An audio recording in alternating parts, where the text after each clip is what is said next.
Oke guys, assalamualaikum warahmatullahi wabarakatuh. Kembali lagi di channel Mas Vicky. Uh. Yeah. Uh. Yeah. Uh. Oke teman-teman, dimanapun kalian berada, saya harapkan teman-teman semua sehat selalu, dilancarkan rezekinya, dan dipermudahkan segala urusannya.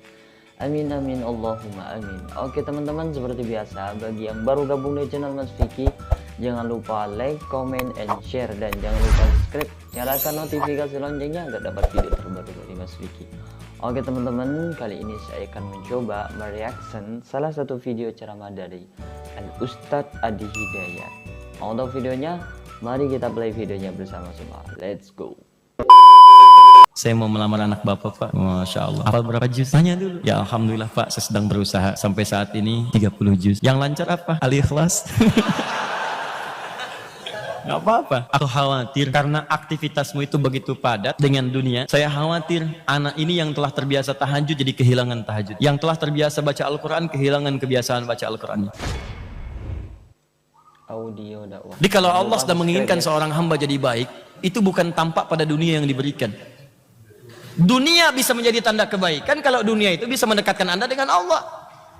Makanya saya sering katakan kalau pengen syukur dari harta, pakai dulu untuk ibadah. Anda mendapatkan penambahan aset. Apa misalnya? Dapat hadiah tiba-tiba dari bos Anda, mobil Ferrari. Pertama gunakan, pakai subuhan ke Al-Azhar. Beli sepeda baru, pakai ke Majelis Taklim, berangkat.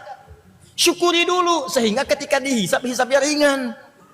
Hei fulan, kamu mendapatkan nikmat Ferrari, apa yang kamu gunakan dengan itu? Ya Allah ya Rabb, yang pertama saya gunakan mobil ini adalah untuk ke Masjid Al-Azhar menunaikan sholat subuh. Ringan. Coba tanyakan pada diri Anda, setiap mendapatkan penambahan nikmat, Anda gunakan untuk apa dulu?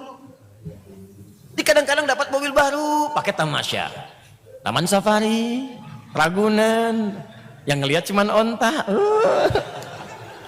singa, apa yang dibanggakan? Pakai dulu ibadah. Jadi hisabnya tuh ringan. Kan yang bicara itu bukan mulut kita. Al-yauma nakhtimu ala afwahihim. Yang bicara tuh jaket, baju, peci, kacamata, mobilnya bicara, semua bicara. Ya.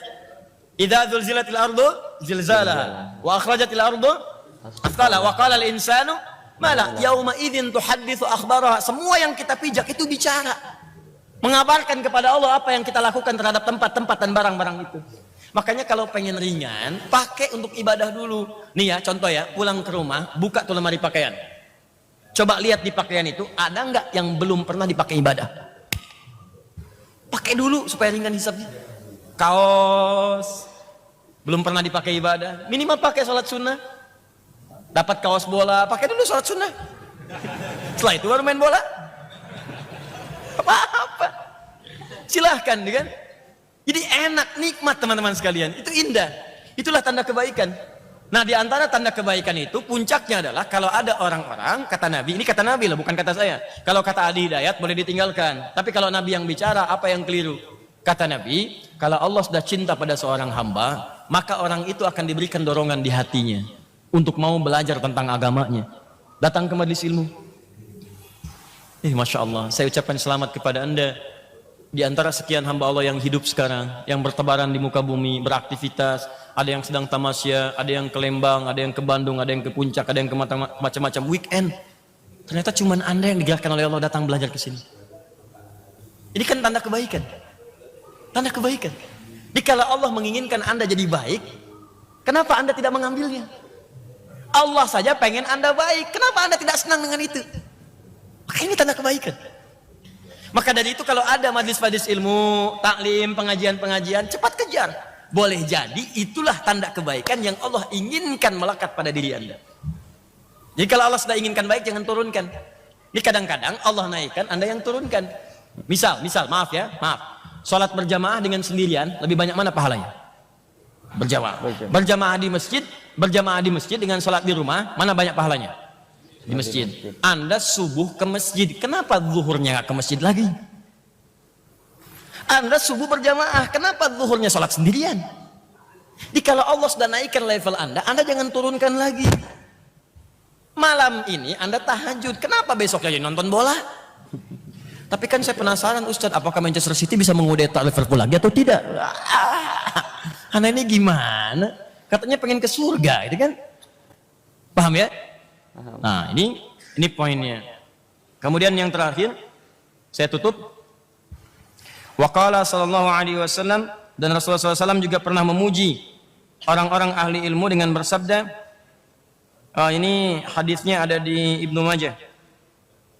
Ibnu Majah nomor hadis 233, boleh dituliskan. Hadis riwayat Ibnu Majah nomor hadis 233, rawinya yang meriwayatkan sahabat Abu Darda radhiyallahu taala anhu. Ya, Abu Darda. Abu Darda ini asalnya non muslim, masuk Islam. Masuk Islam, kemudian punya anak perempuan namanya Darda. Di Darda itu bukan laki-laki, perempuan. Bu ya. Abu Darda, bapaknya Darda, perempuan. Anaknya cantik, Pak. Karena perempuan pasti cantik, laki-laki ganteng ya. Wah, ya. Walaupun cantik itu relatif kata orang dan jelek itu mutlak ya. Anaknya cantik. Saking cantiknya banyak yang tertarik, sampai-sampai dikisahkan ada seorang, ya kalau kita sekarang levelnya gubernur gitu ya. Ya, tinggi lah pejabat, naksir anaknya, melamar kepada bapaknya. Ya begitu melamar, dilihat kebiasaan pejabat ini. Masya Allah, saya tanya bapak ibu deh, kalau ada misalnya pejabat, wah wajahnya ganteng, tampan, nih ya, datang melamar anak perempuan bapak ibu, diterima nggak? Kenapa diam? Ini yang pertama kali dilihat bukan wajah, Pak. Ya, bukan tampilan fisik, walaupun kadang-kadang itu berpengaruh. Ya, tapi kata Nabi yang paling penting untuk dilihat itu adalah nilai ketaatan beragamanya. Fadhfar bidzatid dini taribat yadak. Pilih orang yang punya ketaatan beragama, maka engkau akan beruntung dalam rumah tangga. Makanya kalau ada seorang pemuda kata Nabi yang datang ke tempatmu, datang ke rumahmu, agamanya bagus, akhlaknya mulia, jangan hilangkan kesempatan itu. Ya, jangan hilangkan kesempatan itu. Jadi tidak mudah mendapatinya lagi. Tidak mudah. Maka datang pejabat ini melamar kepada anaknya, apa jawabannya? Luar biasa. Ditolak. Ditolak. Bagaimana penolakannya?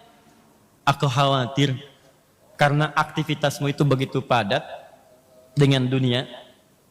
Saya khawatir anak ini yang telah terbiasa tahajud jadi kehilangan tahajudnya. Yang telah terbiasa baca Al-Quran kehilangan kebiasaan baca Al-Qurannya. Yang telah terbiasa murojaah Al-Quran kehilangan kebiasaan murojaahnya. Kecuali kalau dengan jabatanmu itu bisa tetap menjaga kesolehannya di hadapan Allah Subhanahu wa taala. Ya, kadang-kadang kan dalam tugas-tugas tertentu harus keluar, harus tampilan lain, harus mendampingi suami. Ya, kadang-kadang panggilan, datang tengah malam harus berangkat, tahajud bisa hilang, baca Quran bisa hilang dan sebagainya. Kalau kebiasaan Anda bisa membuat anak saya tetap bisa tahajud dengan baik, tetap bisa menghafal Quran dengan baik, tetap bisa zikir dengan baik, saya persilahkan. Tapi kalau tak mampu, kami mohon maaf. Saya hanya ingin katakan, di hadapan sahabat Abu Darda, itu Allah yang lebih tinggi dibandingkan dengan kemewahan dunia. Tapi bukan berarti tidak boleh menerima lamaran orang-orang punya kedudukan, silahkan. Kalau dengan kedudukan itu mampu mengantarkan Anda dekat dengan Allah Subhanahu wa taala. Paham ya? Tapi sekarang kebanyakan itu sudah bagus, Pak. Sekarang saya lihat banyakan tuh Quran, Masya Allah. Sekarang ada tambahan bukan cuma seperangkat alat sholat. Iya. Aku pengen saat akad nanti kamu baca surat Ar-Rahman ya. Wah. Diikat tuh akadnya dengan Ar-Rahman. Nggak apa-apa, insya Allah aku hafalkan. Yakin, satu ayat aja ya. Wah, luar biasa. Tanya Pak, kalau sudah ke rumah tanya, adek apa niatnya? Saya mau melamar anak Bapak Pak. Masya Allah. Hafal berapa juz? Tanya dulu. Ya Alhamdulillah Pak, saya sedang berusaha. Sampai saat ini 30 juz. Masya Allah. 30 juz. Ya tapi belum mungkin sepenuhnya sih Pak. Belum lancar sepenuhnya. Yang lancar apa? Al-Ikhlas. Gak apa-apa. Pelan-pelan. Baik. Darda ini kemudian berusaha, usahanya pengen dekat dengan Allah, maka beliau membuka toko di depan masjid, dekat Masjid Nabawi, Masjid Nabi. Apa orientasi buka tokonya? Bukan ngebidik jamaah. Ini penting kita belajar. Bukan ngelihat banyak jamaah datang ke majelis Nabi, lantas kemudian buka toko samping masjid. Bukan itu orientasinya. Walaupun tidak dilarang, kalaupun ingin mendapatkan dunia semata itu pilihan. Ya, Wa minan nasi may yaqulu rabbana atina fid dunya wa ma lahu fil akhirati min khalaq. Quran surah kedua ayat ke-200. Ada orang-orang yang orientasinya dunia saja, maka akhirat dia nggak dapat. Tapi Darda tidak. Saya buka toko samping masjid itu supaya kalau waktu sholat bisa cepat ke masjid. Tuh. Rizkinya dapat juga. Tapi begitu waktu sholat tutup ke masjid. Duha bisa ke masjid. Balik dari situ toko buka lagi. Rizki dapat. Orang-orang keluar masjid belanja, rizkinya dapat, ke masjidnya pun bisa ibadah. Sampai berkembang orang ngikutin sampai dengan sekarang. Coba lihat kalau ke Masjid Nabawi, Masjid Nabi, ya, sampai dekat Masjidil Haram, bukankah sekitarnya banyak pedagang? Ya, banyak pedagang yang kalau adzan tutup kan, Allahu Akbar, ada polisi, wing keliling, yang masih buka didenda. Ya, itu dulu sahabat Abu Darda dulu, ya radhiyallahu taala anhu.